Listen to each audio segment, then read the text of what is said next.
அவை சொல்கின்றார், நம்பன் அடியவர்க்கு நல்கா திரவியங்கள் வம்புக்காம் பரத்தைக்காம் பேய்க்காம் வம்புக்காம் கொள்ளைக்காம் கள்ளுக்காம் கோவுக்காம் சாவுக்காம் கள்ளருக்காம் தீக்காவும் காண் என்று பாடுகிறார்.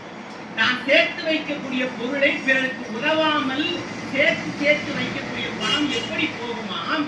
அது பில்லி சூனியம் செய்வனைகளுக்கு போய் சேருமா, விலை மாதரிடம் சென்று சேருமா, மது குடித்து அழிவார்களாம், அரசாங்கம் வரி என்ற பெயரில் பணத்தை கவர்ந்து கொள்ளுமா, கள்வர்கள் கொள்ளையடித்து செல்வார்கள், தீயால் எரிக்கப்படும் என்று அந்த பணத்தை வரிசைப்படுத்துகின்றார்.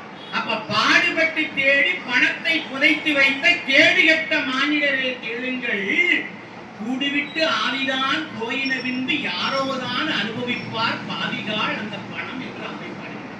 இதை விட சொல்ல முடியுமா? பாடுபட்டு தேடி பணத்தை புதைத்து வைத்த கேடுகட்ட மானிடரை, நம்மளை பார்த்து கேடுகட்ட பயல்கள் சொல்றாங்க இல்லையா? எவ்வளவு இதை விட ஏதாவது சொல்லணுமா? நாம அந்த பணத்தை நாம் எப்படி சேர்த்து வைக்கின்றோம்? அந்த பணம் நிலையில்லாது, சொந்தக்காரங்களாக இருந்தாலும் சரி, உறவினர்களாக இருந்தாலும் சரி, சுற்றத்தினராக இருந்தாலும் சரி, யாராக இருந்தாலும் பணம் இருந்தால் தான் வருவார்கள். பானையிலே சோறு இருந்தால் பூனைகளும் சொந்தமடா, சோதனையை பங்கு போட்டால் சொந்தமில்லை பந்தமில்லை. காசு கையில இருக்கிற வரைக்கும் தான் சொந்தக்காரன் வருவான், பக்கத்து வீட்டில் உள்ள எல்லாரும் வருவான். காசு இல்லை என்றால் ஆளிலை பூங்காயும் அழிதரும் பழமும் உண்டே, சாலவே பட்சி எல்லாம் தங்குடி என்றே வாழும், ஆலிவர் வந்து தேடி வந்திப்பார் கோடா கோடி, ஆளிலை ஆதி போனால் அங்கு வந்து இருப்பார் உண்டோ. விவேகத்தான் பேசுது.